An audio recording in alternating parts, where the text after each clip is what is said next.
Ahora en el programa voy a conversar con Marta Laferrière.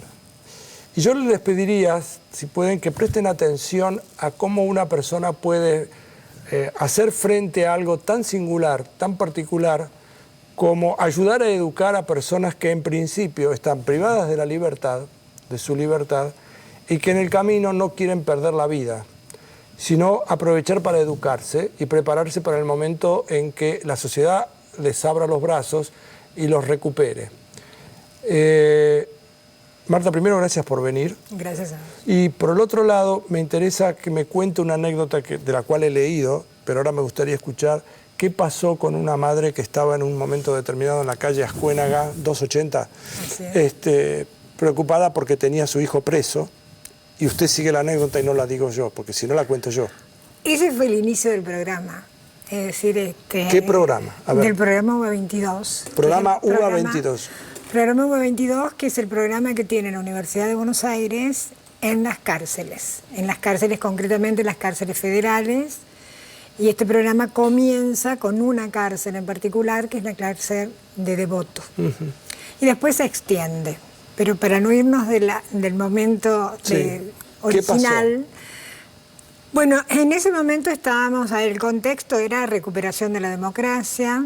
Año 85. Año 85.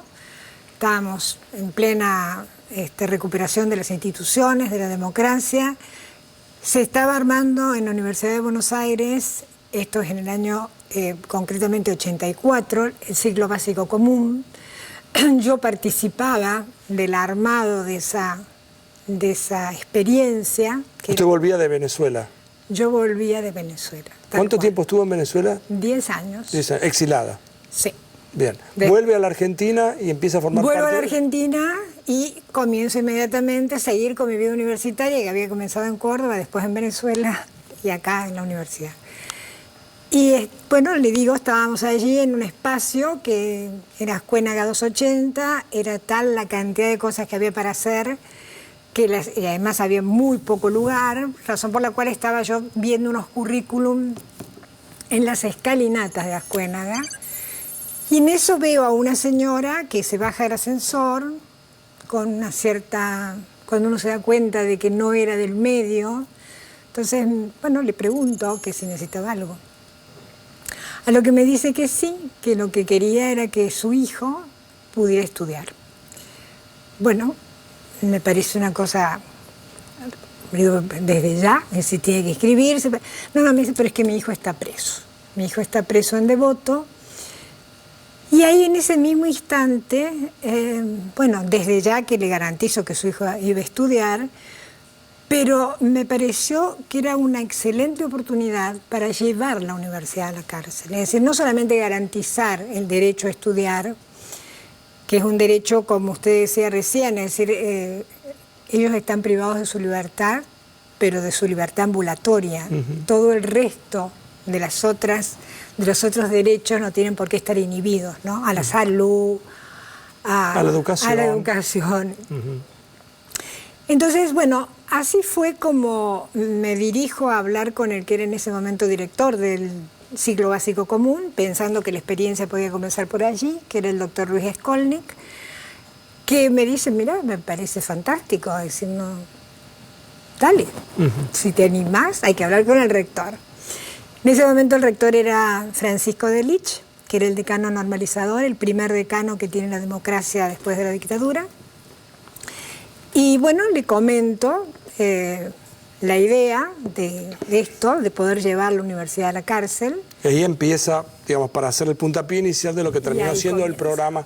¿Cuánta gente hay involucrada en este momento? Hablo de presos. Sí, sí, porque docentes son muchos también. En este momento debe haber aproximadamente, entre cursos curriculares y extracurriculares, aproximadamente 1000 personas. 1000 personas en todo el país. No. Estoy hablando de la experiencia de la UBA. Porque esta experiencia, que fue pionera, no había absolutamente ningún antecedente.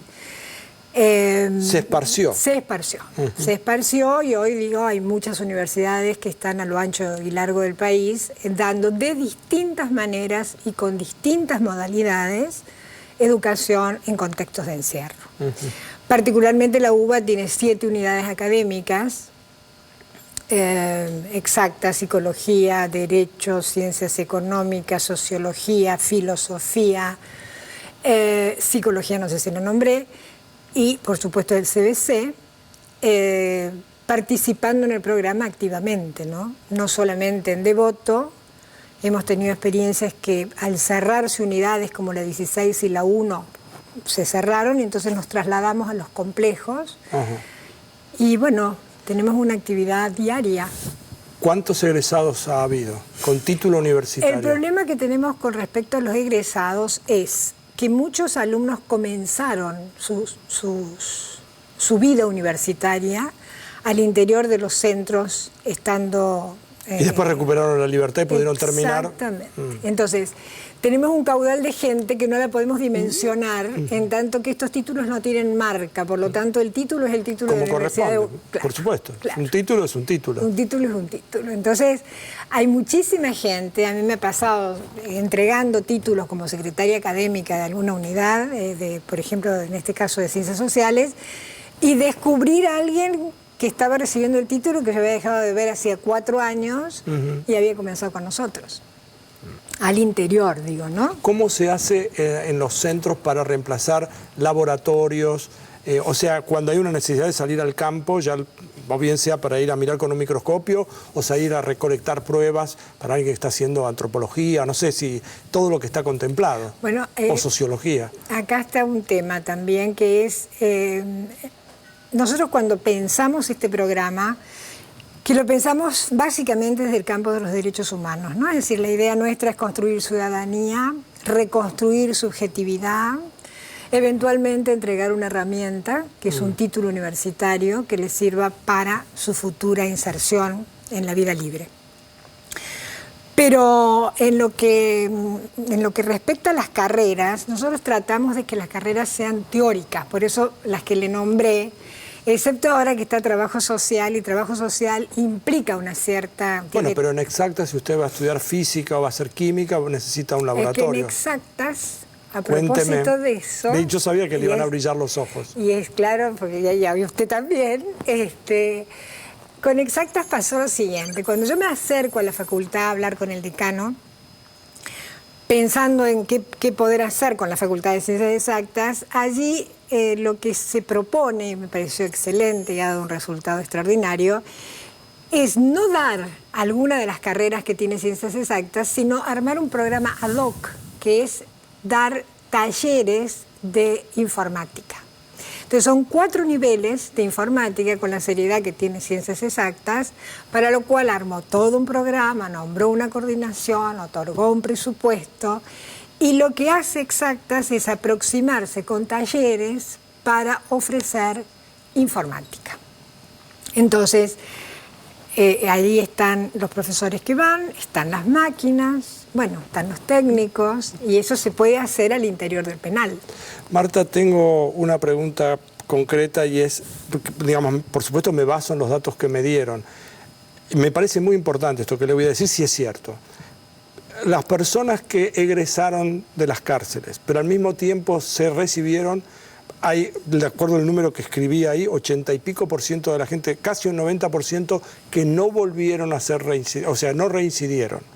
Y esto es un nivel de repitencia respecto al que, digamos, decrece muchísimo en función de haber logrado el estudio. ¿Cuán cerca estoy de los datos y cuán cierto es esto que digo? Está cerca. Lo que no podemos hacer es ser taxativos, porque hay ciertos delitos que son federales y que el alumno puede recuperar y después tiene un delito provincial, y ahí la reincidencia no la podemos medir exactamente. Pero en principio uno podría decir, sin temor a equivocarse, de que en general está mejor preparado. Muchísimo, y además muchísima gente sigue en contacto con el programa, siendo hoy profesionales en la vida libre, con mucho éxito, debo decir. Y tengo que terminar haciéndole esta pregunta, ¿y cómo es la gente que salió, consiguió el título, tienen ganas de ellos colaborar con otros que quedaron en la misma circunstancia que ellos? Sí, y uno lo puede observar en la Facultad de Derecho. Muchísima gente que se recibió, que tiene el título de Derecho, que hoy ejerce, esa gente es defensora al interior del los centros universitarios y con alumnos que están detenidos y de manera gratuita. Es Marta Laferrière, es la directora de este programa, o fundadora además del programa de UBA 22, porque me dan ganas de decir siglo 22, tengo ganas de estar en el futuro, evidentemente, si hubiera un psicoanalista me diría eso. UBA 22, es un gusto haberla tenido en el programa. Muchísimas gracias, Marta.